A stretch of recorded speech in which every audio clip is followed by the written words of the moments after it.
not do snakes. Nope. Not a fan of the snake. Mm-mm. Yeah. No, in Australia, like, you do not mess Oh, with snakes. no, Australia. Well, it's like down in Florida now. They're catching all them pythons. I'm like, Yep. I'd shoot it. I'd catch it all right. Bang, Yeah, pick it up. really.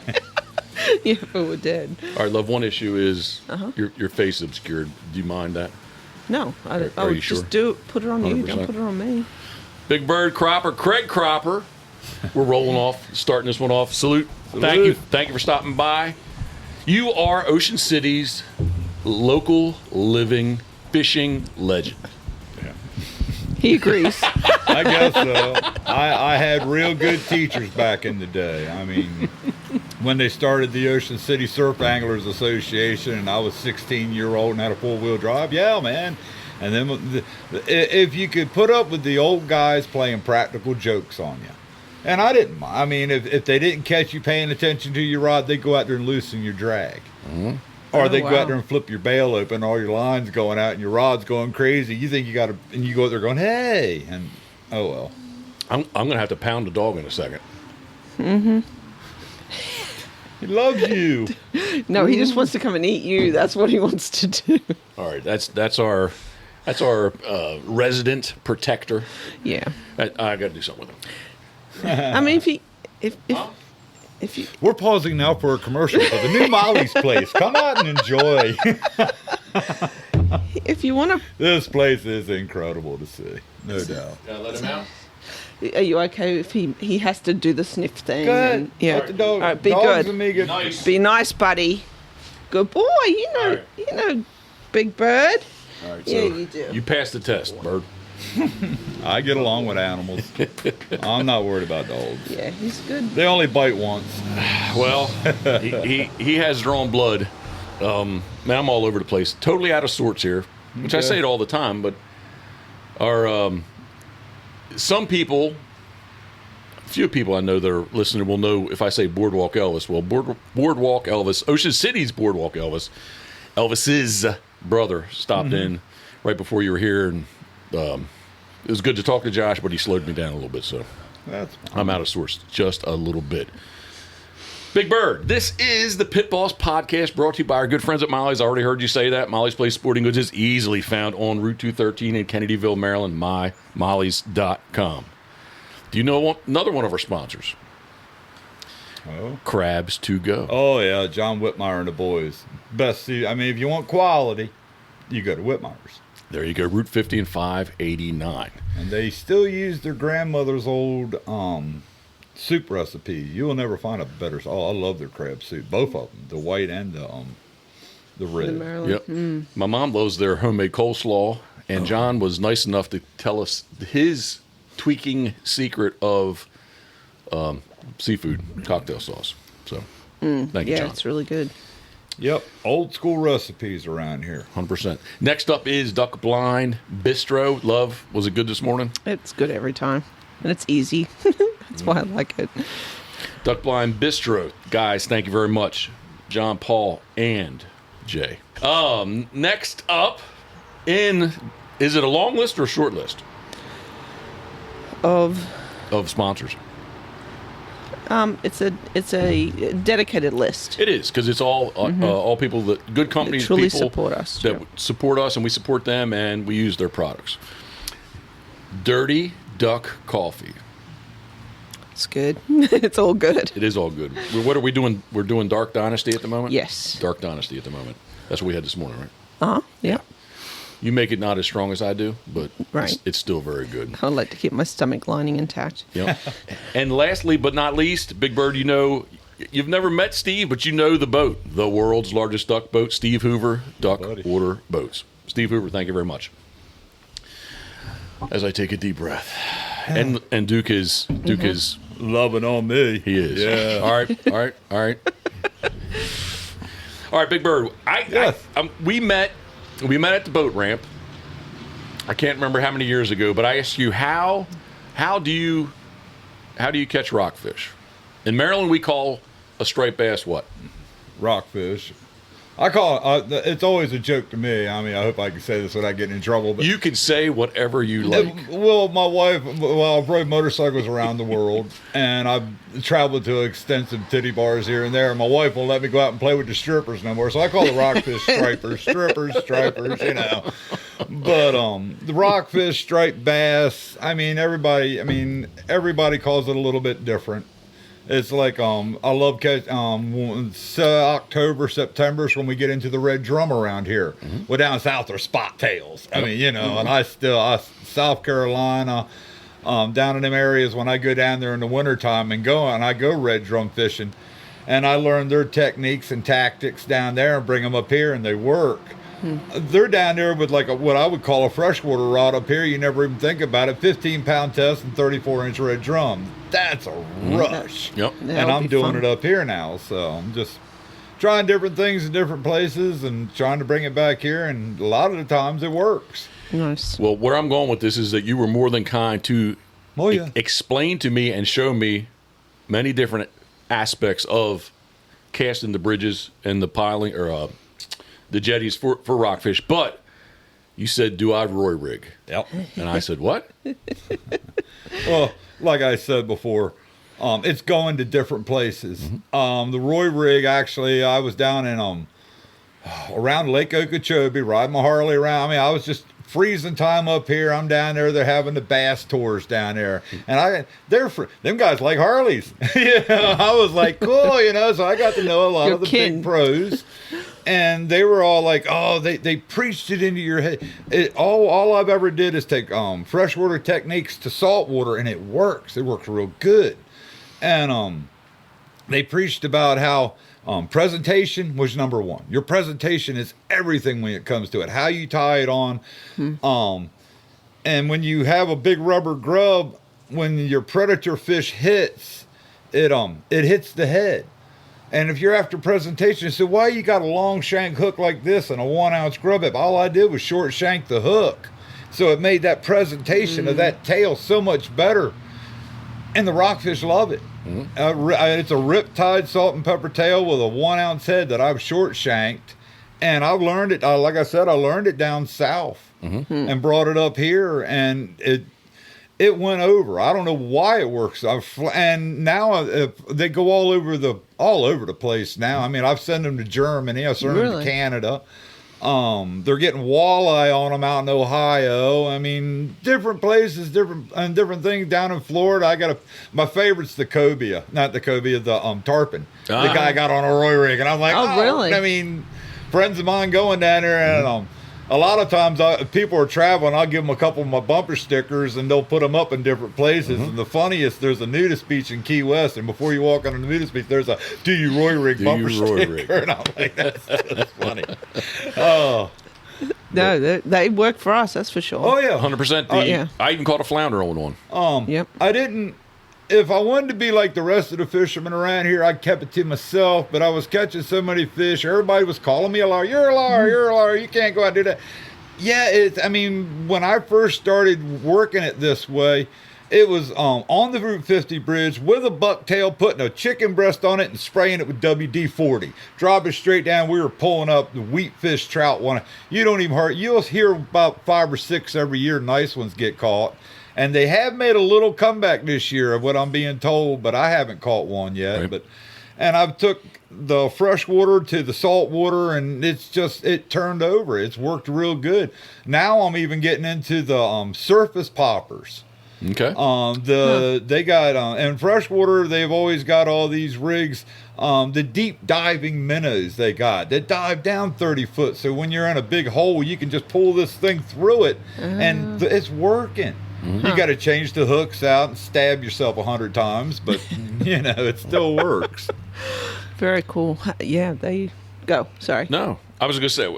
So when we're talking about fishing, your boat is Lost Time, right? Yes, that was the same name. My grandfather Cropper, that lived right at the end of 589 across the street from the Crabs to Go and the Sitco station there, the old farmhouse that was there. He was 62-year-old when he got his first boat. Lived there all. My dad had a little rowboat growing up. He loved crabbing more than anything, not fishing. But my grandfather, and he went from farming the land to never going fishing. All he used that boat for was to go clamming. So he raked out in the field all day, and he went out and raked in the water. He loved my grandfather. He was 92-year-old, still had me coming over there shucking clams for him because he loved them. But his name of his boat was Lost Time, and I keep the Lost Time for my, for my grandfather's sake. And then my father had the oil company. He had a symbol called a piece of pie. It's a circle with a piece of pie cut out of it. And he says that was his piece of the pie, was that oil truck. So I put the piece of pie on my boat too. There you go. Huh. I'm all about family around here. And family and friends we all got, and back in 63, when one of the major storms hit Ocean City, we had 5 families living in our house. Wow. Because everything got washed away. Back in the day, we helped each other out. Well, you're starting to know some of the psycho people around here, like you were saying, 100%. Norman's brother. But he'll show up here and if you knew you needed something, there'd be a deer sitting here for you. There'd be, the people around here take care of one another. That's why that's why everybody starts coming around here now. Mm-hmm. Well, I was going to say, speaking of that, obviously Karen is from way down under and definitely not local, but I don't know that there's many people that you could say are local, and you definitely are local. Well, I don't like the word. You don't like the word? I'm a native. Native. Okay, I'll go with that. Okay. I'm a native from here. You are native Worcester County. Oh, yeah. Born, not Worcester. My family goes Worcester. back over 200 years. Okay. Wow. And we got a museum down. My uncle Bill Cropper, had a museum 20 miles out of Williamsburg called the Kittywan Estates, and he spent his whole life carrying all these antiques down there. And when he passed away, we had to go down there and carry all the antiques back up here. Oh man! But my sister, she's still got all the grandmothers and all the relatives' recipes and stuff like that. And now when I was born, I had a cleft lip. I've still got my baby straight jacket. I've still got the bottle that my mother used to feed me with. Oh yeah, man, I've got my straight jacket. I used to tell my mom. She goes, "Why do you keep that?" I said, "Because it's my one trip out of jail. I'm going to go in front of the court and say it was the bad way I was playing." She used to crack me up beside the head for saying that shit. I used to. My mother and I were notorious for playing practical jokes on one another. She'd come home and find Halloween, there'd be 20-some jack-o'-lanterns across the roof of her house. Oh my gosh. Yeah. Now she's right up the road, right? Yeah, she was. She passed about 5 years ago. Oh, I'm sorry. No. The story that I'm going to go with, I did not know that. I apologize. Yeah. The story that I'm going to go with, though, you told me the story about the sheep that were. Oh, Mom she had a bunch of goats, but she also had these sheep. Prize-winning white goats. It was white goats. Goats, okay, I'm sorry. And me and the boys got, like I said, practical jokes. I got about $10 worth of food coloring, and we went out there and dyed those goats red and green. And then we burned a spot in the ground, and I was sitting there I was drinking my coffee in the morning going, yeah, phone's gonna ring, What'd you do to my goats? I said, Mom, did you hear about the aliens that landed? I know whose alien ass is gonna be beaten. But then the church group that she was part of that year were all tickled. Where'd you get the pretty Christmas goats? It saved me. Thank you, Lord. You saved me. Because Mom she was mad about that one. We went out there, and my job was to get, I knew how to rattle. All you had to do was rattle the can of food. They'd come right to you, and we had spray bottles, and we just sprayed these goats. We had the big buck with half and half. One half side green, one half red. When you say we, do you have siblings, right? Oh, I've got my daughter. I've got one little girl. Oh, your daughter. Yeah, she'll be 20. She ain't little no more. She's doing good. Now, when I say we, I got a bunch of friends of mine. If it's a good practical joke, now the veterinarian up the street here, Jimmy Trickle, we play jokes on him every so often, too. Okay. Hopefully we'll get to meet him. A few of us got together and did the mailbox. His mailbox got destroyed in front of his house. So we had an outhouse made up and put it out there at first. It stayed there forever. But when we took the Ken Barbie and the girl Barbie and put them inside, all painted up, and one had a little in her hand, and there was one outside with a frying pan. That was all good and fun because Jimmy saw it, was going up to the house to tell his wife. Well, then, like everything else, he had company show up, some higher elite type people. And here they stand. Well, here come his wife in going, Jimmy, did you see what's in the mailbag? And he had these little kid and Barbie. priceless. He still ain't caught us yet, but he wants to know who did that so bad. But none of us tell. I want to get back to lost time. You fish. Well, you're not today just because it's very inclement weather, right? Yeah. We are sitting here in the outdoor studio, which actually, the way that the east wind is kind of, we're good. Oh, this place is beautiful, man. You're doing very well. Thank you. You're very kind. We're going to get back to that because there's something in there I want to talk about. But you fish every day. I mean, everybody, it's not a job, it's a hobby. I just love doing it. I've worked, my life to get to the point where everything was paid off and all I got to do. I would make it a career if I could pass that captain's test, but I'm dyslexic. I can't read. You are not going to get that captain's test. I'm dyslexic too. That's what I tell Karen all the time. And she says I'm not. I am. Yeah. I am. He's not. I am. And everybody knows when I do it, if I write a 9, I'll write a 9 backwards every time. And then if I'm going somewhere or I might be doing something, I'll catch myself doing just totally backwards. 100%. But 100%. It's okay. I don't bother me none. Except for I'd like to be able to take people. I got so many people that call me every other day to want to go fishing, and I got to explain to them, I'll take you fishing, but you can't pay me for fishing. You give me money for any other reason you want, but you can't give me money for fishing. Right. Compensation. And I don't want to be stuck. You got too many great captains around here. Jason Mumford gets all. You guys, when you were taking people fishing, still there's just, and we get stepped on down here like a redheaded step. We've always have. The jobs that I've had, I could have drove to the city and made $50 an hour, but I'm making $14.50 because you live down here. Right. They always say it's so cheap, Lana. How is it cheap to live in a resort town? No, it's not.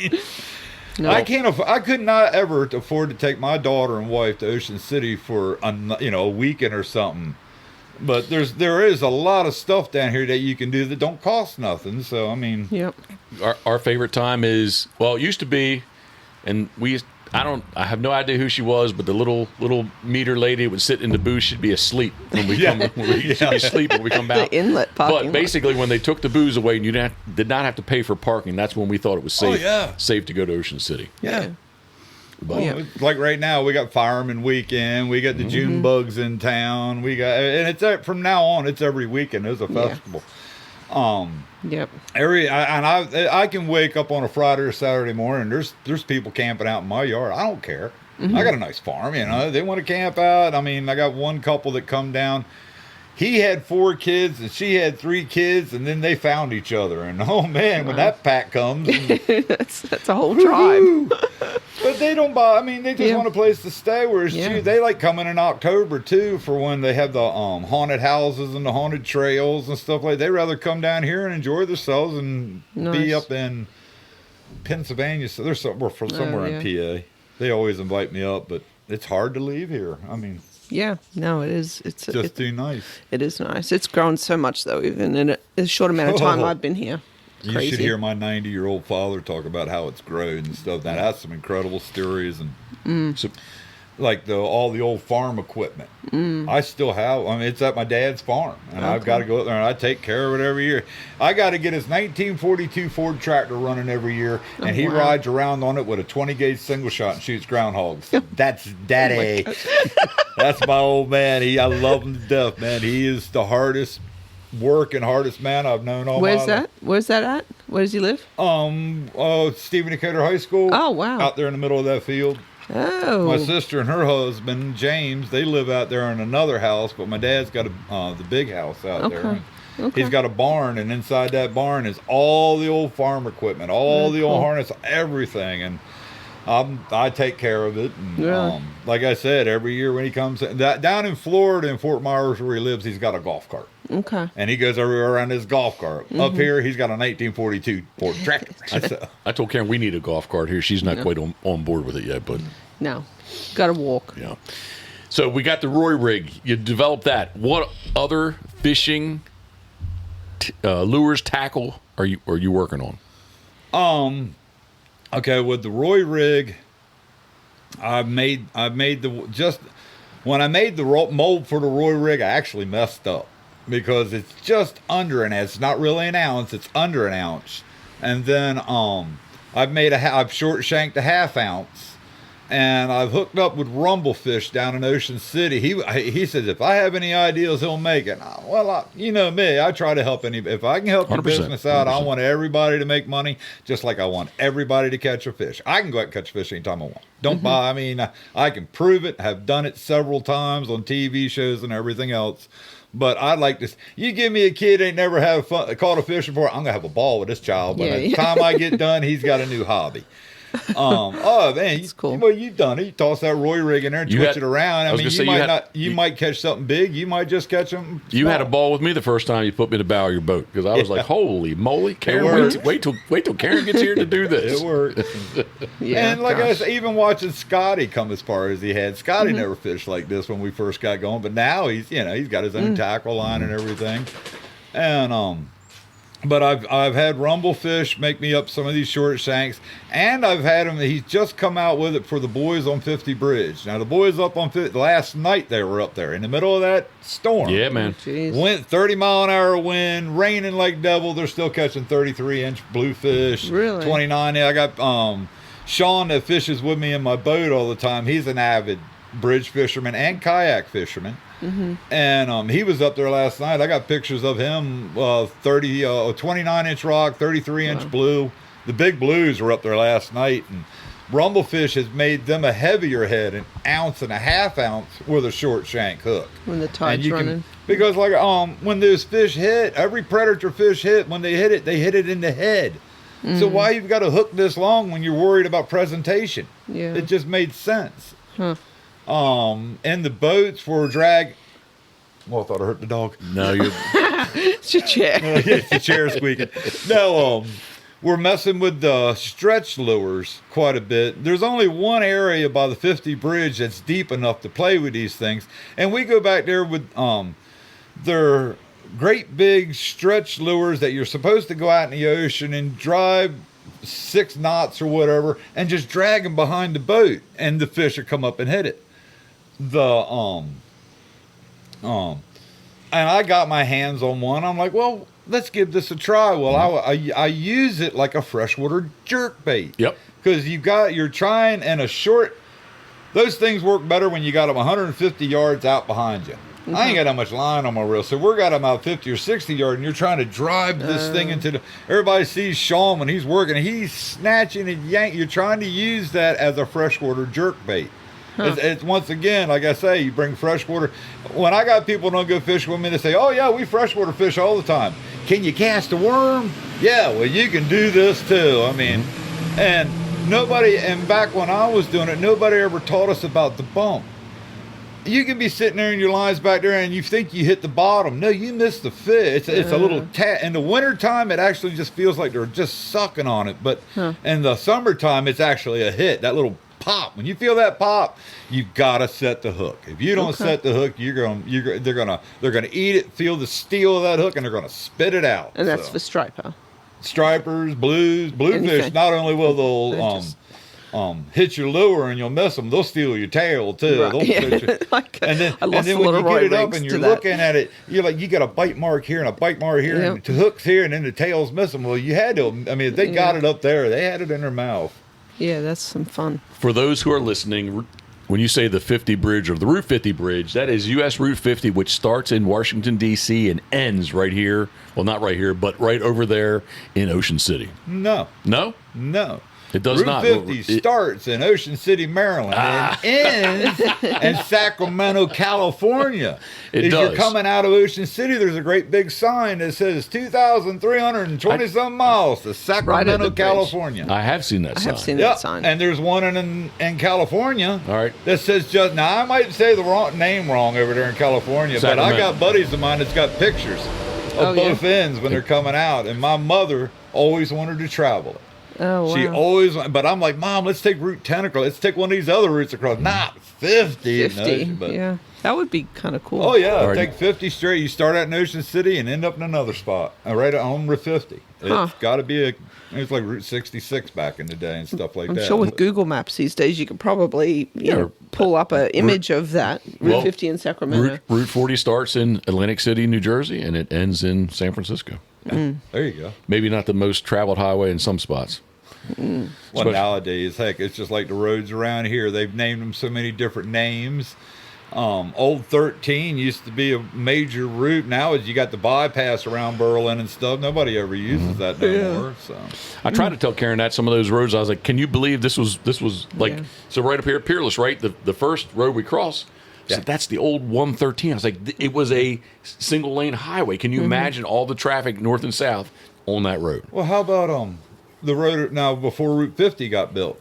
You only had the road that was behind Whitmire's. Yep. And my grandfather would talk about when the town of Ocean City was burning down, and the Berlin fire truck, the oldest one they got, was going down the dirt road to go help put the fire out in Ocean City. 707. There is incredible stories that my father, to hear my father tell the stories about driving the school bus in Ocean City till you hear the fan hit. Locking arms, getting people off, and propane bottles sizzling, going by you and stuff, because the town was underwater. I don't know if I'll see it before I'm dead and go, Ocean City's going to sink. I mean, I've seen it. What? You'll have waterfront property. Well, there you go. We won't, because we won't be there. But yeah, that's what it says. Like, yeah, we're gonna one good wave, and we would be and waterfront. At Pintail, we'd have. Pintail will be under 2 at that point. Probably, yeah. Oh, Pintail. Oh, yeah. Ocean Pines. Yeah, Ocean Pines will be. So our first floor on Pintail, medium. Can you say that for me? Medium? Like the median, not medium, but median. Median. Oh, median. Yeah, I just said it right, didn't I? Yes. Median. Yes, median high tide. I'm sorry. Yes, let me slow down. The median elevation the elevation of our finished first floor, where Gam happens to be currently by herself. Really? Yeah, she won't come over yet. But anyway, the median, did I say it right? Mm-hmm. High tide is 7.2 feet above the median high tide. So the finished floor elevation here is 21 feet. So above sea level. So waterfront. That's what we're saying. It is low. Property values just went up. Bird, you have a bottle cap in your hand. Are you going to do anything with that? Well, back when I was long distance riding on my Harley. All right, I'm going to stop everyone and say, if you're listening to this on any of the podcast platforms, you need to go to YouTube right now so you can witness the most incredible, well, maybe not the most incredible feat, but one of the most incredible feats that I've seen.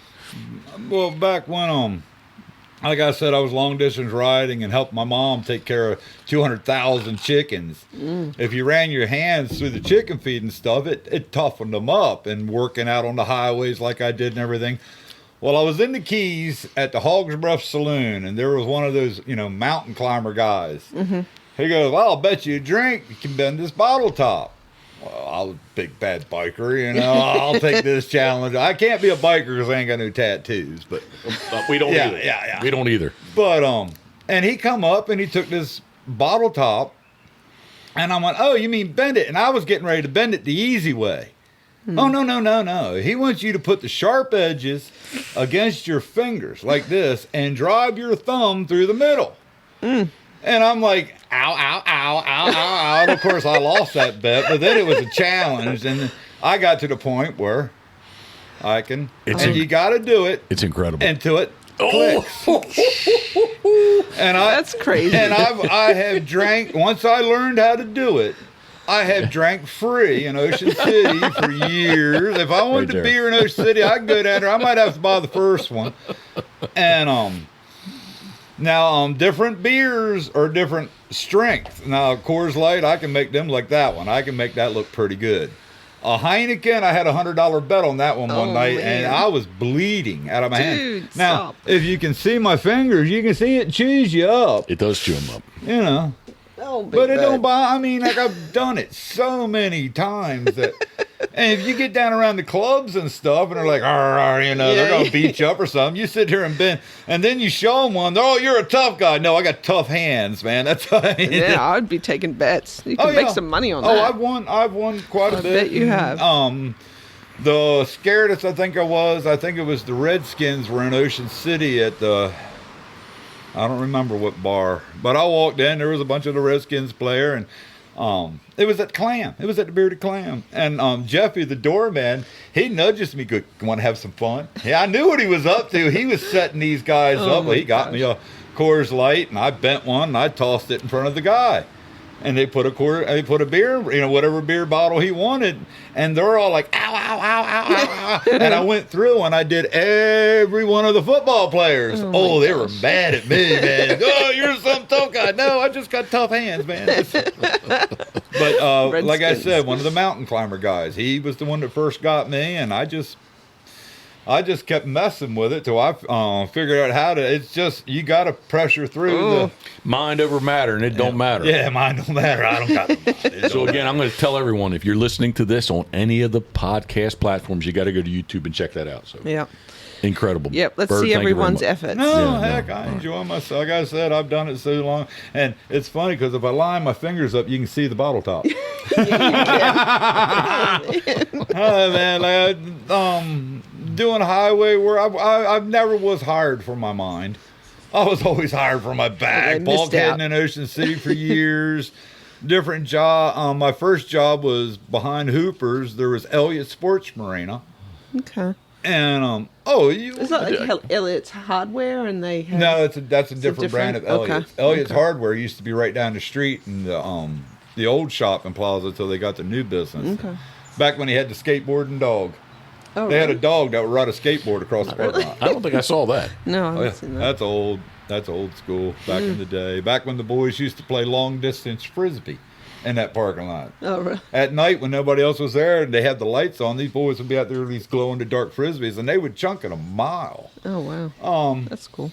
All of us, if you wanted to make a couple bucks at the Francis Scott Key, you could work a little bit at night, and then all of us went up there and jumped off 50 Bridge at night. That's where the sign came from. There's a newspaper article with a man around here named B.O. Oliver. We called him B.O. And when he jumped off the bridge, somebody snapped a picture, and it looks like he's standing on a seagull in the picture. And it went national. That picture went all over the place, in Baltimore and stuff like that. So I'll have to Google that one, too. Karen never got to see Shantytown. No. Oh, you would have loved Shantytown. Yeah, she never got to see Shantytown. That's a shame. I mean, the money moved in. Where Prime all the real millionaire estate. houses are on the one end, my father was offered that property to pay off an oil bill one time. Oh, wow. And he goes, back then it didn't have 100%. no electric, no sewer, no nothing. So yeah, it was worthless. But then when they put it in, it's worth millions now. So Shantytown the piece of property would be just as you're going into Ocean City. It would be just on the south side or the right hand side of the Route 50 bridge. Oh yeah. So basically, where that court is, we go up where. There used to be no houses. We would go look at the Brant in the wintertime because the Brant would be hanging out there. Yep. Now there's no place for the Brant to hang out Saturday. Yeah. So. They'll find a new place. Speaking of Brant, Hopefully. Bird, are you a duck hunter? Used to be, yes. And why? Avid duck hunter. And why did you have to quit? Because I sold my 4-wheel drive truck. Oh, that's not what I wanted to hear. Why? Why did you no, I quit because I couldn't tell. If that duck coming in, he died. I'd blow him out of the sky. That's what I want to hear. What's the black duck limit? I don't know. That black duck and that female Howard, however you can tell them apart. I know it's just that little stripe of. I'd blow him out of the sky and go, I shouldn't have killed that one. And I'd throw him in the bag. Oh, no. Bag limits back then, though, I mean, you could go down. We used to just drive down to Assateague. Now, I knew the Rangers all on a personal. I brought the donuts. They supplied coffee. We'd sit there and have donuts and coffee in the morning. I'd go to a duck blind. And Harry Trimble, he was one of my, the nickname Big Bird came from the Berlin Fire Department. He was the assistant chief, and Phil Simpson, a state trooper, was the chief. And on meeting nights, I would ride a 9-foot-long 1959 Harley Davidson to the meetings, and and I was living on the corner of 589 and 50. The fire whistle went off. I had just started the panhead up. It's running. Man, I jumped on that thing. It was an auto wreck down right on the county line, and I had 2 troopers chasing me down 50 going in, and then they realized who it was and stuff. All they did was told the chief, tell that cropper boy slow that panhead down, and I thought it was like, this is pretty cool. I got a chop there. Oh. Karen has a question. What's a panhead? Oh, it's when you got different, it's an older Harley Davidson. Okay. The top of the motors on a Harley tells you what it is. The newer ones, they call them blockheads because it looks like a concrete block. The panhead, it actually looks like a pan. Okay. So, okay. The head's where the valves would be. Yeah. So like the piston would like go up and like compress the air into the head. Okay. I've seen guys pull the top of the pan off, clean it up, and cook with it, put it back on their bacon. I've seen that. I think they're crazy, but hey, we ate stew that night. I mean, sure tasted all right. So you kind of already said it, but I did want to ask, where did Big Bird come from? Berlin Fire Department. As well as Yellow, as well as the Suspenders. Well, the Berlin Fire Department, it was about the same time I was getting initiated in. They had an arsonist in Ocean City. Every Friday and Saturday night, you were going to a fire. He was going into these, not abandoned, but closed up hotels for owner, roll a ball of glass down it, set it on fire. We'd have to go there and put fire out. Well, Ocean City would show up first. Then he'd call in Berlin for assistance. And Ocean City is notorious for putting up a fence. You got a balcony out of the back of your house, and you got this privacy fence. So you can sit out there in the sun and everything else the way you want. Well, they needed that fence out of the way. Well, I had a Scott pack and a diamond tip chainsaw, and I ran down and took this fence out of the way. And when it fell, they put all the water onto the fire, and the fire came at me, and there was a great big sand dune there. So I just jumped off into the sand dune, and of course the assistant chief and the chief looked up and said it just looked like a big effing bird. And that's one of the stories. The other stories was when I got initiated into the fire department, which I ain't going to talk about because I'm not supposed to talk about it, but I weren't fit for nothing. My four-wheel drive Ford pickup had great big tires on it. Well, I got tired of them messing with me, so I crawled underneath my pickup. I was puking into the rim of my pickup and sleeping under my truck when they drug me out. But when they found me, I had my arms on the tire like this, puking into it. And they're like, "Look like a big bird." No. So there's a couple of stories how I got the nickname. Okay, take your pick. Yeah. Suspenders. Found them. It was I had a different type that I wore for a while that were bright yellow. And then I found the ruler one. I like them better because I tell everybody my fish are all legal, because I can strike. Everybody thinks that's funny, but the game warden.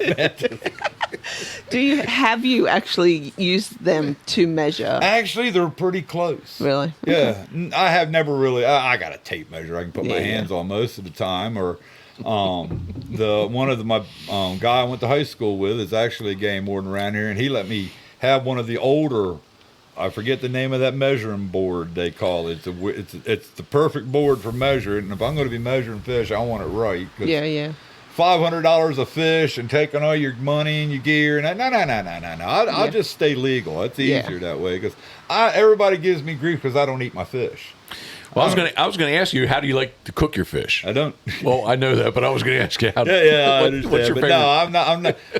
My father was a big time fish eater. When I was surf fishing all the time, the greatest trip I ever had was down in the Outer Banks. There's a flounder run that I heard about, and I told my dad about it. My dad goes, "If you think you can go down there and get flounder, go." So I went down and filled a good-sized igloo cooler with just baggies of fillets. Came all iced down, and I was the hero. I got home, the old man shucks out $200, says, "Go back and do it again." And I mean, he loved fish. Flounders. So I mean, we Delicious. were eating. I mean, we ate so much. I got an uncle. Everybody around here they call him Big Dave, but Dennis Murray. I mean, we're like brothers. We're only 10 months apart in age, and him and I almost sunk. He had, what was that? I can't remember the type of boat he had, but we almost sunk the boat with all the trout and the hardhead we caught. But then we were up till 1 o'clock in the morning cleaning all these trout and hardhead. We knew not to do that trick no more. Man, we cleaned so many. The boat was right at the water's edge when we brought it. Back then, we kept everything. But it was like I say, when you get to know a lot of people around here, we gave a rockfish away the other day to a couple. I mean, we don't care. I mean, I'd rather see people enjoy them. Yep. My sister, she'll get red drum trout. She loves them. Nice. But I have no problem getting rid of fish, and I've never seen bluefish so popular. Really? This time of year, I could make a couple extra bucks because they used to have the Mako-Mania, the shark tournaments and stuff. Yes, but you can't do it no more. Yep. Oh, them boys wanted them bluefish, but now the guys going out for the tile Tile gold. fish. Yep. They are good. Deep dropping. They love bluefish. Oh, really? Oh, Oh, okay. man, the boys going out. I can be at the gas station, and if they know I got blues, the boys are meeting me. They're getting them blues that are going after them tile fish the next day. Because you're so deep and they're so oily. Bluefish. You and Thank Sean. Sean did pretty good, right? Recently. The Blues for DU fishing tournament. Yes, sir. We got third last year, and we pulled off first this year. Sean did. Very cool. When we fish in my boat, we on a tournament, especially, we fish as a team, so we can both celebrate. If I win, he wins. Just like Scott Lennox's Inshore Classic, we won that last year, and well, I won. He got the winning rockfish. I got the second place rockfish. But still, yeah. But the Blues for DU, that's one of Scott's. Yep, that's a shirt. That's one of his shirts. Yeah, there you go. And but yeah, we just won the Blues for DU. We had a 12-pound 1-ounce blue. Wow. We were over by the 50 bridge. Everybody was dropping live spot and pulling dredges, and I'll put a 3-ounce sinker above my Roy rig and drop it back. I think that works just as good as live spot. But I said, man, they're just catching these little ones here. We weren't after it, so we went to a couple old spots that, I mean, the thing about Ocean City is you got a favorite spot you fished. You might want to move down 10 foot or move up 10 foot. Them spots move a little bit, but you still got to move with it. And so we went over by the South Jetty, and sure enough, I mean, his third cast, Sean hooked up, rod double over. What was it? 34-inch blue. Wow. 12.1 pounds. Fun.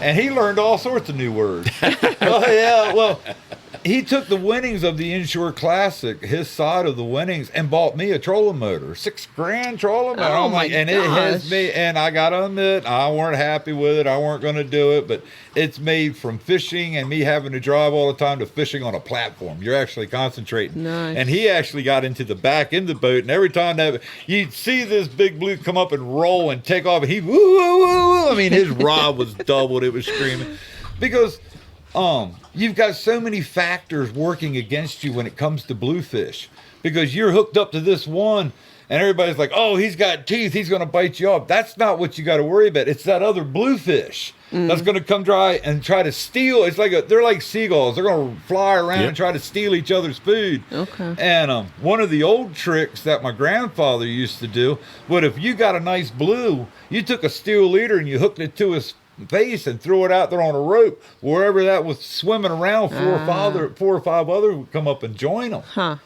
And I've got pictures of with 20 and 30 bluefish just spread out in the front of my boat, because we've tied one on and just sit there and pulled it. You took every one of them. Wow. That's cool. That's when the limit was 10. Now we can only catch 3. So. Really? On blues? Wow, 3? Yeah, on blues. We Yeah. are so out of touch, love. Yeah, we really are. We haven't fished in forever. Well, it's every time the state comes down here, they told it like the rockfish limit this year. They come down and says, oh, we're going to take 3 inches. No, they took 4 inches. I mean, we've got from 28 inch to 31 inch, we got a small gap in there that you can keep that fish. And when you're pinching the tail and you're closing it, it's a trip to do, but But they're there. They are there. oh yeah, in the Ocean fish are City. here. Yeah. But and like I say, it's so sad how the Eastern Shore gets stepped over. Yeah, I mean, we got the largest white marlin turnaround. You never see the big people here for it. I mean, and we're the highest paid one out there, so. Which is okay with me, because there's enough boat traffic out there now. I always joke about the Pennsylvania Navy that comes down here. Yeah, buddy, I've gotten a lot. Lennox's first year of the tournament, I made a joke one year on Scott Lennox's TV show about you could walk across the bay with the Pennsylvania Navy. And guys showed up from PA that we know wearing shirts that say, representing the Pennsylvania Navy. And I loved it, man. Around here, if people don't pick on you, they don't like you. If they like you, you're going to know it, because they're like, hee, let's see if we can get over on them. So.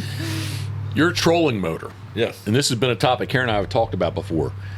I'm thinking that possibly that could change the way that I sea duck hunt. I bet. Where if I got that, Yes. I wouldn't have to ever anchor my boat again. Never have to anchor. It's been something. It's been on our radar. We really haven't investigated a whole lot, just because we got 62 other things that's I can more tell important. you this. I will let you know how mine holds up. Okay. It is a lot of care. I love my trolling motor. I'm disappointed the way it's put together because it's all these real thin. I mean, you're dealing with electricity and salt water. That's the biggest no-no out there. Yeah. I'm looking at the wiring that's in it and stuff like that. We'll see how long it lasts. And I'm putting mine to work. I'm working it, and it's a lot of you got to clean it, you got to lube it. And I do it every night. So for those who have no idea what we're talking about, because this is the way I talk to Karen all the time, we're like she should know what I'm talking about. When you say trolling motor, what are we truly talking about? It's like I say all the time, it's your freshwater coming to saltwater. You've seen trolling motors on the freshwater boats all the time. Well, now they brought it to saltwater. It's an extra motor on your boat, which I truly love because I'm notorious for going out there around the South Jetty, the North Jetty, getting in there by the rock pile because that's where all your bigger flounder, your bigger sheep's head, your toe tog and stuff like that, they're in those rocks. Well, anchoring up and trying to get there, and then you're still scared to death. This is a motor that when you hit that little anchor button, that spot lock, it's going by GPS. And it literally, the weirdest thing I'm still trying to get used to is when I'm coming up like 50 Bridge. I'm coming up near the bridge and the current's running real hard, and you got to watch how fast you're actually moving. You got to make sure that your speed that you're moving drops down low, because if you lock it too soon and you're moving, it'll back you back up. It'll move you around until it gets you spot locked right where you hit that button. And it's made a big difference. Me flounder fishing, I'm waiting for a few turns. I've always come in 5th, 6th, 2nd, never got a first in a flounder tournament. I'm gonna work on them this year. There you go. Very cool. Yeah, I mean, I would like one just to be able to do the inshore reefs. Yeah, and just sit out there because those tile fish, they're everywhere out there. When I got here and I was watching you set all this up, I'm like, oh, way out of my league. But I mean, and it's take this type of technology onto your boat, and boom, I mean, you touch a button, and they got a thing called jockey. Say like you're right over top the reef, but you're not right where you want to jockey 5 foot one way or 5 foot or up or back. All you do is hit this button, and it just moves you. It doesn't come off anchor; it just moves you. There's a lot that I haven't learned. And you say about $6,000? Oh yeah. No, I've got the big one. Okay. There ain't no bigger one, and everybody. I hope they have trolling motor drag races, because man, I could take that, I think. And and with me, I like shallow water so much. Yeah. I mean, and I've got it. The last time I had neighbor Dave with me the other day, and it was a treat because Dave don't get to fish with me as much ever since he married his bride and the 13 grandkids they have. He went from never having kids to having 13 grandkids. Wow, man, he loves it. I've never seen the boy so happy, but he finally took some time and we went fishing. We were out there all day, and I spent $10 in gas. Oh, wow. Because all we did was run the trolling motor around. I mean, he wanted to stay by the bridge, do a lot of Roy rigging. Dave was with me. He can make, I still say to this day, neighbor Dave can make a prettier Roy rig than me. He always has. He can pull one out pretty. And him and I, we used to sit down and watch Jerry Springer together all the time at a night before he was married. We'd sit there and make Roy rigs all night and just we actually wanted to see how high we could make the pile, and then I'd have to bag them because I custom sharpen all my hooks. That's the one thing I'm religious about. I custom sharpen every Roy rig hook, and that's why I got put a little protective tube on it, because I custom sharpen. You still drive by in a fishing hook. A protective what? A protective tube. I'm going to ask you again. A protective what? Yeah, protected condom. There you go. Yep. Some of the stores around here, I used to have to take a magic marker and mark the word condom off. They wouldn't carry it in the store. Which I did. Hey, you're still something. No problem, man. It'd take me a second to wipe that word condom. So all the ones that you can buy in the store, you've personally sharpened all of those? Yes. Wow. Everybody gets mad at me because they're never in the store. You know how long it takes me to sharpen 1,000 hooks and then make 1,000 Roy rigs and then and I'm not doing it for the job. I ain't never made a money on that Roy rig, but I made a lot of kids catch fish. I want to see everybody hook up and the grin on their face. And I've gotten into more light tackle, going down instead of 30-pound test, going down to 20-pound test. The only reason I use 30 by the 50 bridge is because when you're in between all them pillars, you've got to get them out. Then you can have fun. But if you're out by the rock power stuff, you can fight them a little more. The largest ever caught on the Roy rig was my 53 inch. I got a 53 inch. It's a hog. Oh yeah, had to throw it back. Begged the game warden. My buddy blocks him. Blocks him. The game warden blocks him. I was talking with him, and I said, "Man, how much for me? How much would it have been for me?" He goes, "For you, $250 fine," and I still took the Take fish. the fish. Yeah. Don't get the kid. Thank you very much. They're my buddies, man. I love it. But yeah, I mean, I threw it back, but I know where he is. I know where they get them I know where those big ones are every year, but it's right in the middle of their spawn, and where they spawn, this area, they won't bite much.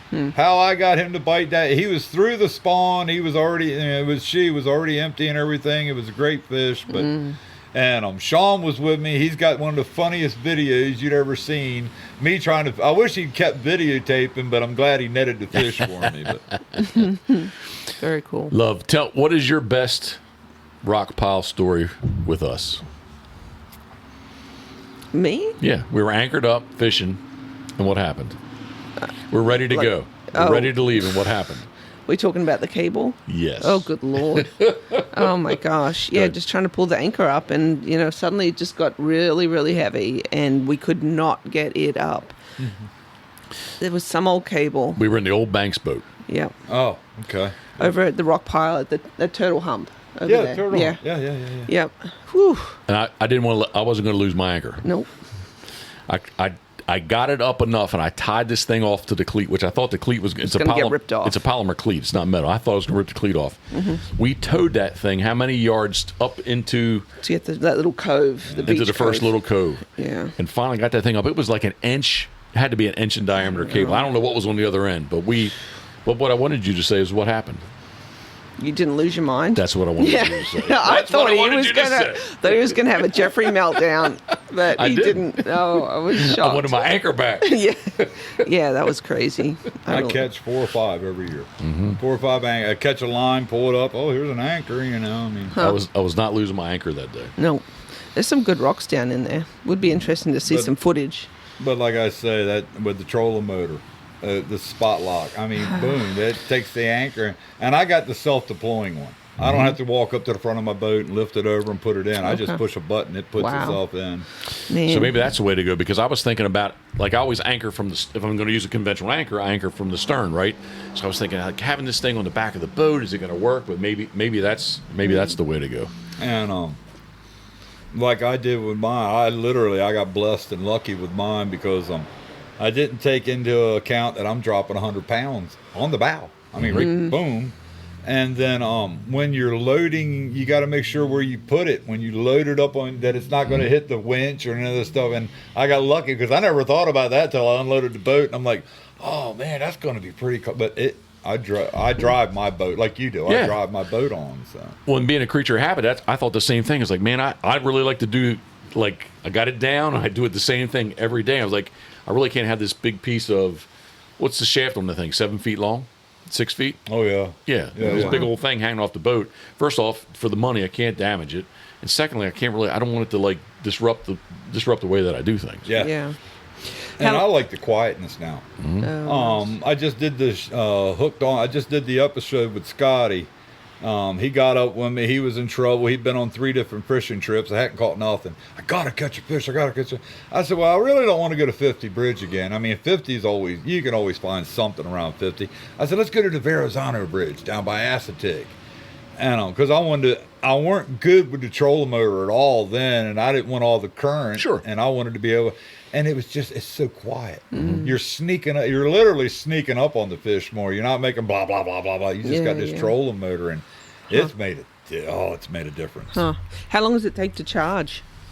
Oh, now I've got the one that you got to get 3 batteries with. Okay. Like I'm way overkill, but I've been out so many times. Talk amongst yourselves. This is a phone call I have to take. I'm sorry. Good, bro. Good afternoon. Every time I come in, I haven't even barely got to half use of the batteries. Oh, yeah. So I just plug it in, and within 4 or 5 hours, most time they're charged back up. I'm ready to Okay. go back out again. So.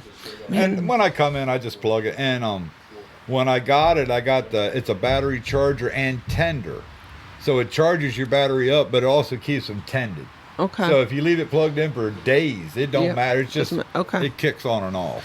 And like, did you get it locally, or was it who's the dealer that you get it from? I'm good friends with Brian Mente down at Sunset Provisions. Okay. And Brian, he ordered it for us. Okay. I mean, and you can install it yourself, or do you have to have someone? Well, neighbor Dave, that's my old partner. He's the one that installed it for me because he works at Oceanic Boat Works. Oh, okay. And like they're the one. Dave's the one that keeps my motor running. Okay. Back when neighbor Dave fished with me all the time, when I first got this boat, I had a 90. I blew it up. I had another 90. I blew it up, and then I got a 50 horsepower, and this old 70-something 1950 outboard motor that neighbor Dave kept alive. Okay. I mean, if the current was going at the inlet really hard or coming in really hard, you weren't going. But where I just go up around the 50 bridge, the rock pile stuff, I mean, every so often I might ride up the Route 90 bridge or the Verrazano bridge, but it's just as easy for me to drive the boat to Ocean Pines and unload it there and you're right there at 90 Bird, the Verrazano Bridge. Okay. Like the ramp is right next to it. Yeah, yeah. So it's just as easy to ride we have hit Verrazano Bridge and weren't fishing very good. Went to the 50 bridge, went up to the other parking lot, launched the boat again, weren't doing up there, and then went to 90 Bridge. We fished all 3 bridges and used all 3 ramps at one day. Very cool.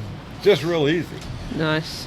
I apologize for the interruption. That was a good segue because it was about the interior doors here at PBHQ. Which Big Bird? I'm looking to my right, your left. The very first day, I think it was the very first day well, it wasn't the very first day because the very first day the Harley rake skid steer had it stuck. But the very first day I was spreading the stone, you stopped by and gave me a hand. And from that day on, you've been more than generous with your help. I'm gonna watch this grow. You've been more than generous. I set it all up. I'm gonna let y'all knock it out of the park. You've done well. This is beautiful. Well, I had no idea about Phil. We got some of Goody Hill's best. Oh, we're only gonna get 20 loads of Phil. No, you're not. No. Not the distance you had to go. Gosh. Well, that's what it said on the paper. Yeah. And again, it's not my world. The engineer, right? Dirt work and road work. The biggest machine out there on the highway. I ran for like 8 years and then did dirt work. Back when I was doing it, I actually would have did it for free. I mean, you're out there with major pieces of earth equipment. When we worked one winter down in Ocean City, beach replenishment. Yep. And we had off-road trunks, and you were just drive up and down the beach. That'd be cool. Nice to get paid for it too. Yeah, that would be cool. But yeah, we couldn't. Well, like everything, it is a job after a while. It can be the funniest thing in the world, but sooner or later, it's a job. Well, thank you. What is this? Oh my goodness. Oi. Oh, this might really need to be edited. Duke, here. Duke, here. I believe this is going to be delivery number 2 of the Pioneer system. Oh, really? Yeah. There you go. Duke. Kennel. We're going to have to do some editing. Oh, he's a good dog. He knows how to go in the kennel. I'll be right back. Man, take your time. I'm just hanging. Love, please talk amongst yourselves. Hey, we can talk about him. I remember when you guys were dating. Yeah. Oh my gosh, yeah. Man, we were at Harborside any opportunity we could wedding. get. I remember that wedding to this day. That was a great time. It was a great wedding. He still has yet to print the pictures from the wedding. Is he really? Yeah, doesn't have them. But yeah, it's all about memories. That's what I got. It was a wonderful day. Like I said, I was your chauffeur for the day. Yep, chauffeur.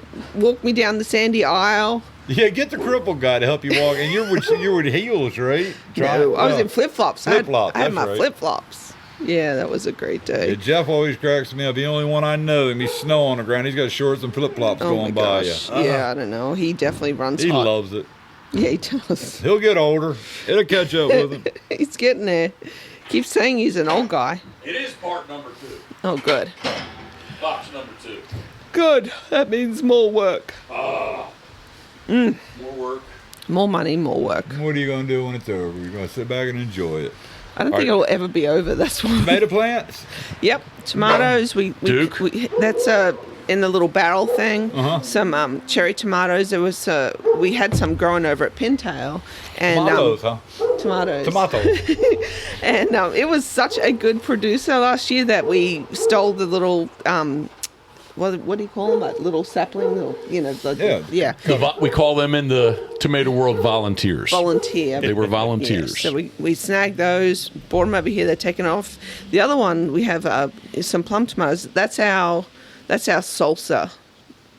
One there. Yeah, we're gonna make our own salsa. So. Pepper. Yep. Apologize for all that confusion. That was part number 2, box number 2 for the Pioneer mini split. Nice. So for the carving room. So we can have some heat and air conditioning in the carving room. Jeff so can hopefully work and has no excuses. Hopefully I can be more productive. Yes. Hopefully. That means, fingers are crossed. Yep. Let me get the dog out. Is he gonna get mad? Oh, I think he's still going to go run and chase the FedEx truck. He's going to want to go. We ain't gonna go far. Yeah. The very first time the fence is not complete, he didn't understand it. He did whack the metal. And how much did that cost us for the eye contusion? Oh, about $450. Oh. Yep, scratched his eyeball. Yep, wouldn't heal. He's a beautiful beast, though. He's a muscle. Yeah, he's thick. I still say if he had a set of balls, I would parade that dog around because he is handsome. And he would be a bigger asshole, right, buddy? He's limping. Yeah, that's his front leg. We don't know what's.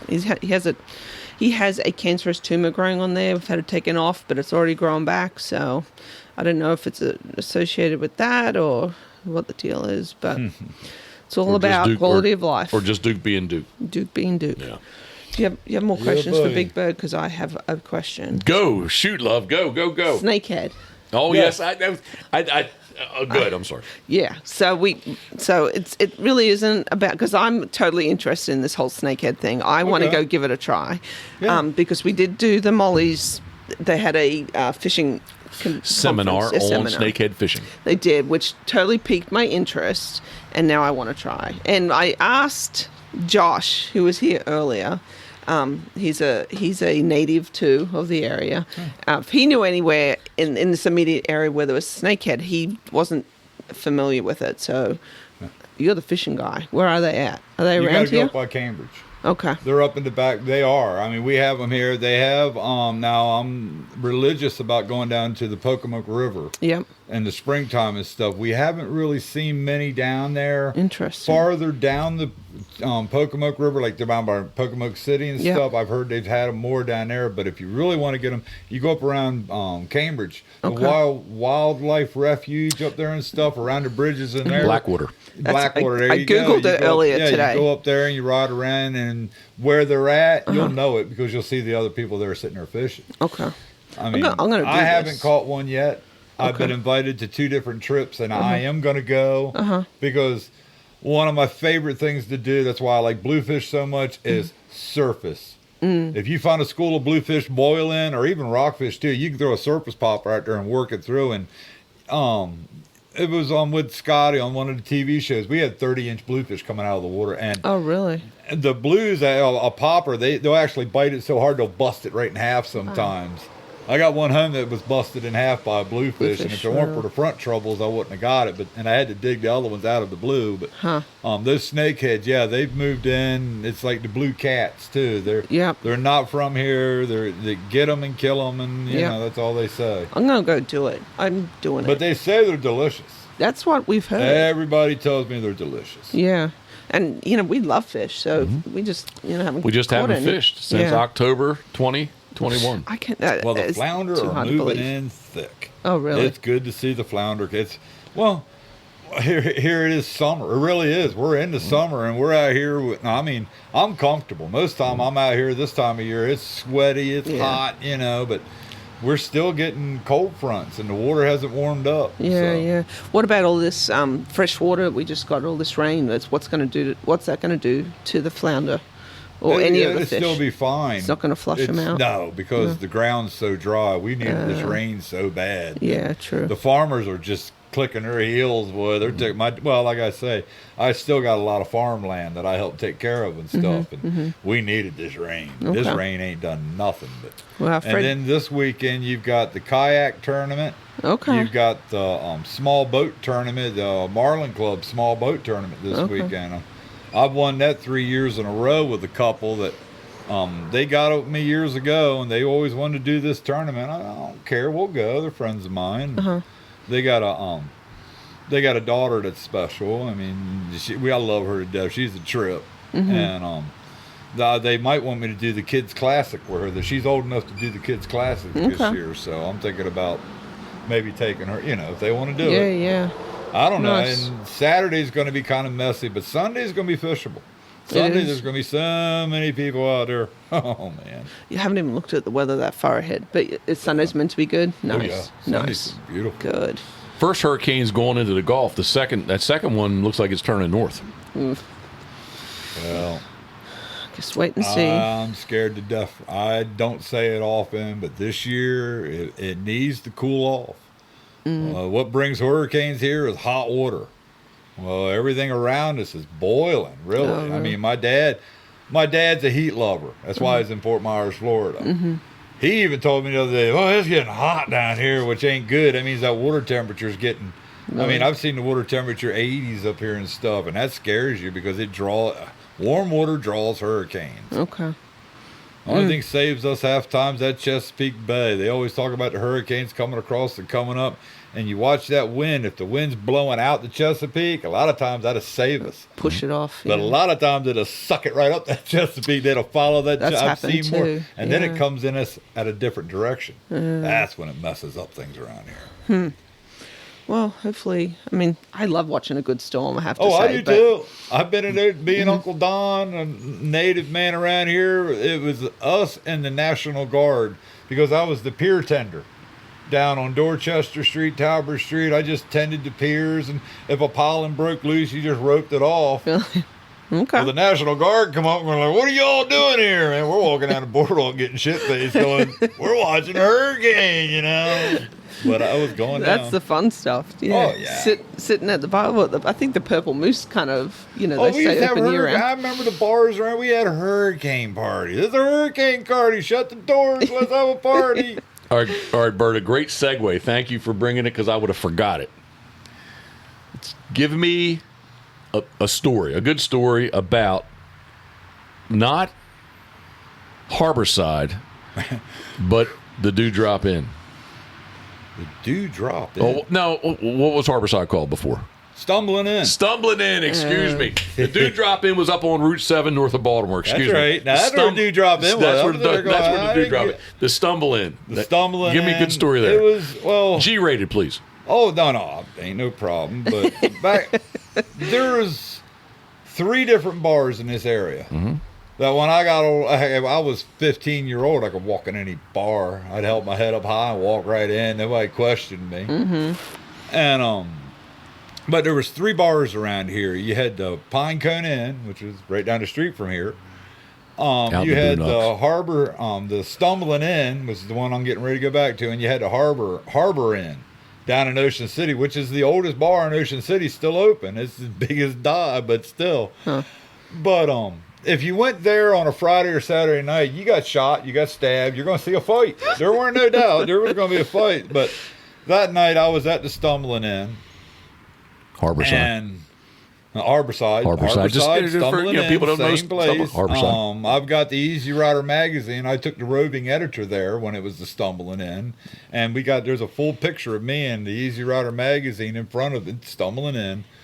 But we were there one night, and the owners had if one was having too much fun, the other one was mad. The other one was having too much fun, the other was mad. And they were hardcore Jack drinkers. Okay. I like to have a drink every once in a while. I don't mess with the dark stuff. Oh, come on. I'll stay with tequila. I'll stay with my Coors Light. But so we're in there, all those biker guys. We're out on our motorcycles, and he whips a Jack and Coke at his wife, throws it at her. Oh, jeez. Well, he hits me. And he Wow. come over and gives me a shove. What are you going to do about it? Well, back then, the edge of the bar was next to the bay. And I'm like, asshole. I just gave him a push, and overboard he went. Oh my and I knew all the bouncers. I knew everybody there, and they're like, Bird, I think you better. I know I'm leaving, man. I just threw the owner overboard. But yeah, But yeah, if you wanted to see a knife, well, you had guys that worked the boats down there, had been out in the ocean for a week. Oh, gosh. They wanted to get drunk. They wanted to get laid. They wanted to have a good time. And if you got in their face, they cut you. They all had these blades, and they could work a knife. I mean, they work on them boats cleaning fish, doing this every day. And their knives are sharp, and they will cut you. Yeah, I was forbidden as a kid. Don't you never go to them places. And, of course, the first place I went was coming in, stumbling in, the Harborside. Oh, yeah. But, that was the stumbling in back in the day. It was, you walked in, you stumbled out. That's why it was called stumbling in. When did it change names? Oh, I'm not sure how many years ago that was. Like I said, the husband and wife kept getting into fights, and they ended up selling it out. Okay. Well, I was going to say we've been to Harborside at least. I bet you they're pushing 30 years because I know it wasn't that long ago they had their 25th anniversary, right? Okay. Yeah. So remember in the fall maybe it's late, maybe it's September. Yeah, fall. They have their. There's only a few bars around here that stayed the same. But That's a good while then. And you think it's the same owners all the time? 92. No. When it turned from the stumbling into Harborside. It was but the Harborside. Yes, it's definitely Harborside is the same owner. Yes. Yeah. Oh, it was cool. 92 when they did the Easy Rider. It's the issues of 92. Lloyd and Wall are the same owners, 100%. So When the roving editor of Easy Rider, he wanted to see what raising chickens was like. He was a California boy. Ain't never seen that like no raising chickens. I said, well, I got you covered, brother. Come on. 2 steps into that chicken house and 4 steps out. He goes, oh, no way. He goes, how do you deal? And I'm like, hey, man, you want to see what raising chickens is about? Come on, we're going to go. There's a thing called cutting calls.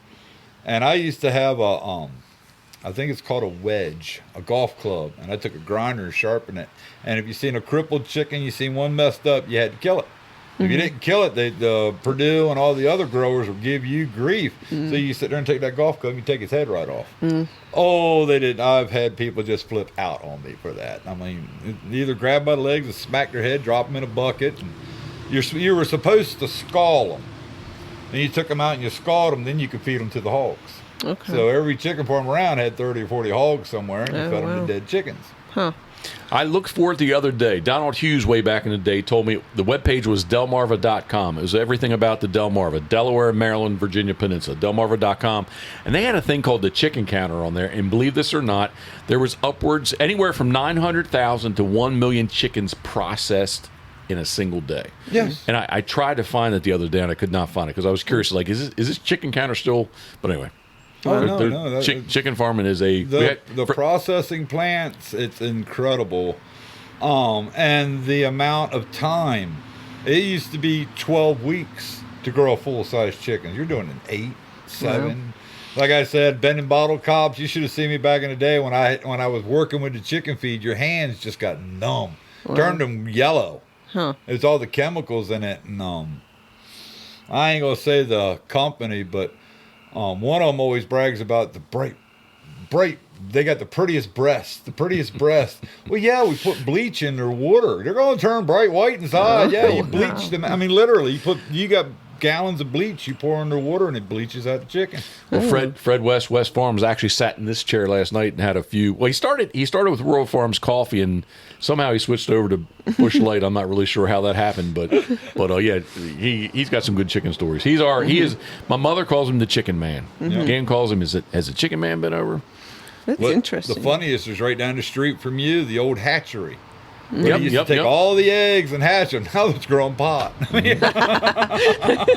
And that's growing too. They've put up at least 3 more hothouses. It's crazy. And, my best friend and me, he lived right down the street, John Franklin. He's pulling life in prison now. That's my buddy.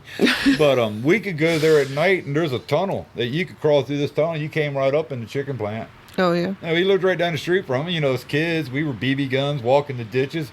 Hey, where's that pipe go? Oh, man. It came right up in there. But so our new neighbor Max was up here. He had his dog Spuds, who looks like Spuds McKenzie. Yes, he does. Yeah. But I'm dating myself for sure. But if anybody knows Spuds McKenzie, his dog Spud looks like Spuds McKenzie. Spuds looks like Spuds McKenzie. But anyway, he was talking about different things in the area. And I said, man, Big Bird says we got this stuff. And I was like, I can't remember what it's called. And he's like, is it the devil lettuce? I was like, I don't know. I said, but I know he told me we should not tell anybody from the cities that we have this on the property. So anyway, I never told you this, Karen, but I did Google it.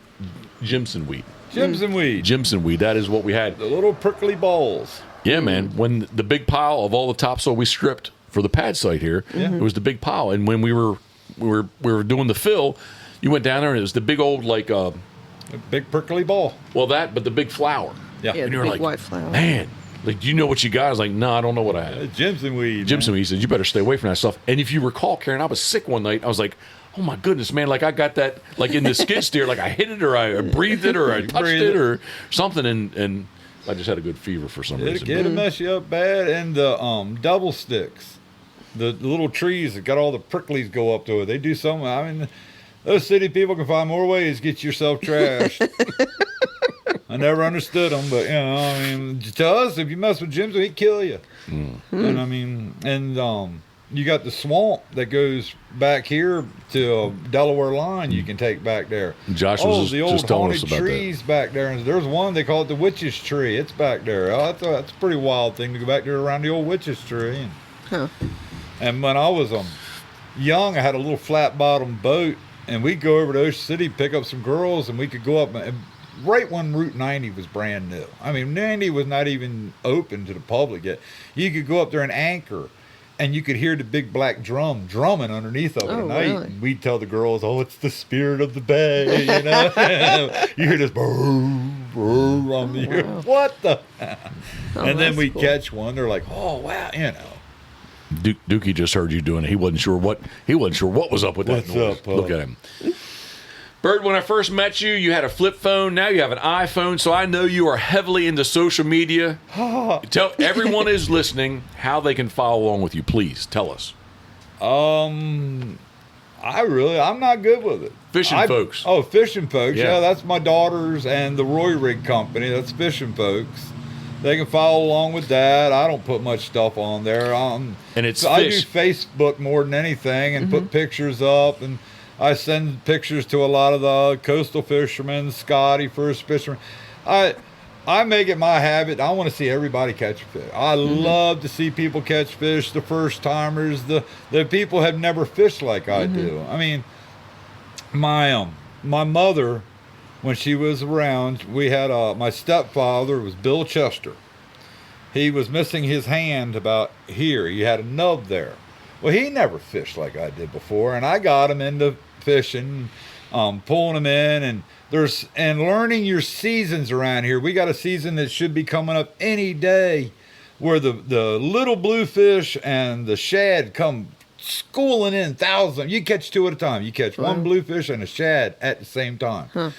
And we're down at, I didn't have a boat back then, and I take my mom and him down to on what we call Stinky Beach, and it's right there where the millionaire houses are now. And Mom would sit in her chair and do her crocheting, and Bill, I'd help my stepfather out there, and he's casting. He wore this rubber outfit, so when he'd catch he'd use his nub to reel, and he'd work the rod with this hand, but when he'd catch a fish, he'd hold it against that rubber suit. All right. Well, he was unhooking it, and he pierced his nipple. Oh, no. Oh, he's squalling. I'm like, and he's got nitrous pills, you know. I'm like, oh, geez. So I put my rod down, and Mom's laughing so hard, she falls out of her chair. So do you go help Mom up out of the sand? And she's going, go help him, go help him. Ah! She's rolling. So I walked out, and I cut the bottom fish off, and I unhooked it, threw it back. And I looked down at him, I go, well, hey, Mom wants to see. And about the time he turned that head, I popped that hook out of his nipple. God, ow. And the bird didn't go in, but it had him. And he looked at me with a tear in his eye, and I'm like, I'm getting the nitrous out just in case, you know. And I gave him a bottle of water, and he looks and goes, can I catch one fish at a time for a while? Sure, man. Sure. He was okay, but I mean, then I had to go pick Mom up out of the sand. That was the funniest thing I ever seen. Oh, my gosh. We've had so many times down. And like I say, that place, Stinky Beach, that's where the Roy Rig got invented. A friend of mine that worked the highway department, he was a state inspector, that all us guys, if we were working around building Ocean Pines roads back in the day, Route 90 was brand new. It's falling apart now. And we were all worked on them job sites, but we'd all end up down to Stinky Beach at night, have a beer or two, sit out there on the middle of the rock pile, just have fun. And my friend Roy Van Breckel, that's his name, very religious, great person. He showed up with the Riptide tail. It was a freshwater. He just came back from Florida and said, "Bird, what do you think of these tails?" Man, I love it. It's the perfect size. It matches the shiner. It matches the shad. You match your bait to what you're going to use. And I'm like, that same day, I burnt the hairs off a bucktail and rigged it up on that. And it was working okay, but it just weren't swimming right. And then I started messing around with melting lead and short shanking the hooks. And then I finally made one and made my sister mad as fire, but I hadn't sharpened it up, but I still had the plastic condom on it. And I was at her house with my diving gear and having my daughter swim it by me in the pool so I could see how this thing was swimming. And I don't know why it worked so good, but it did. I mean, it does work. Oh yeah. I mean, and I was notorious. I was the worst person for the business because I'd literally give them away a lot of times. Here, try one. I was a big Roy Rig dealer, you know, man. Once you tried them and you caught a bunch of fish, you bought 4 or 5 packs. I mean, yeah, because they work. And if you get into a bunch of blues, guess what? You'll you're kissing tails goodbye. Yep. And well, that's why February, November, February, they have all these fishermen's flea markets around here. Well, then when I go to those, you got the bass fishermen stuff. They're letting these packs of $5 tails go for $1 a pack. Well, when the bluefish get in there like that, I'm not going to use that $1 Riptide tail. I'm going to use this other tail and just throw it, because they'll hit bluefish when they're schooling like that. They'll hit anything. Yeah, I've had them hit the bare hook. I was going to say, you could throw a head out. That's right. You did a thing with Scotty that time and got one on a bare hook. You could throw the head out there and it gets them. Anything in the water they bite. Anything flashing around, they'll bust it. Moving. That's why spec rig. That's the goofiest, stupid little rig. But hey, when they're feeding like that, chunk it out, or you'll catch 2 at a time. It's fun.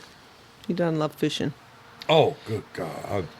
From freshwater fishing to surf fishing with my grandfather. I got pictures of my grandmother and me with just bluefish riding on the roof of his old Jeep down the beach. You're going down the roof. You're on the roof. And you'd spot, he'd teach you how to look in the waves and see the fish running and see him. You'd be banging on that roof. Don't you hit that roof so hard? You know, he's screaming at you and you pull over and you just start, That's how I grew up. We would, drive down the beach and, look and for surf 'em, fish.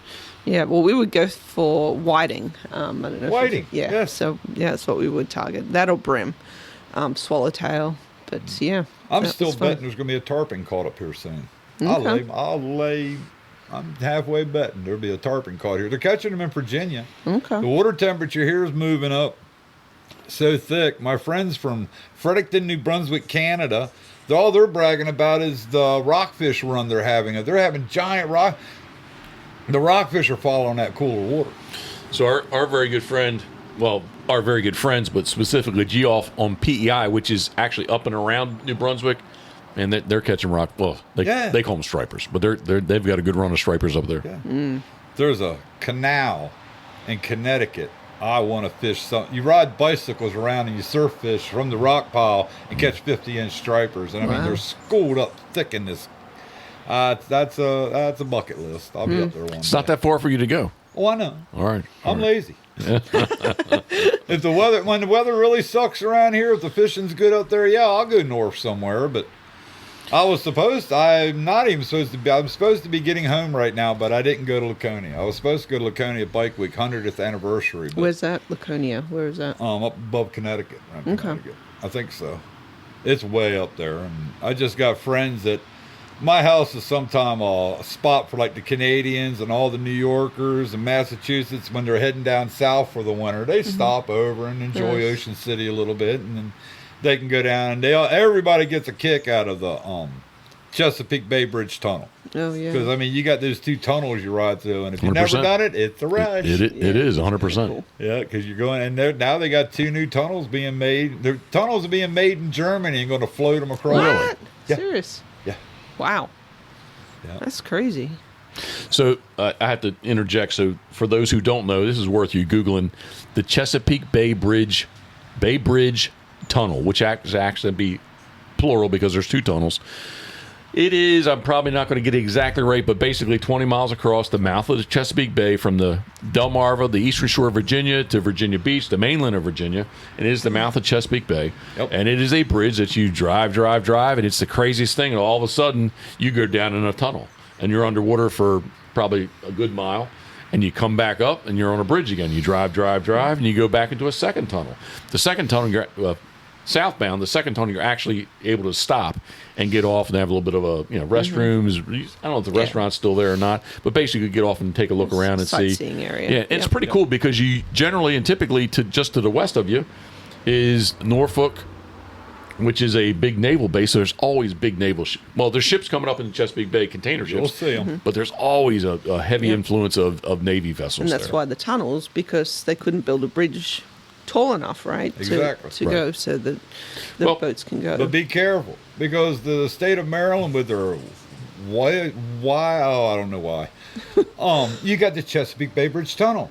Well, then you got the Chesapeake Bay Bridge. You named this bridge the same name, and they're like 4 hours apart. You know, I'm like, and friends of mine that come down all the time. How come it took us all the way up to Route 50? And I'm like, you didn't cross Chesapeake Bay Bridge Tunnel. Because it's 27 mile long. 100%.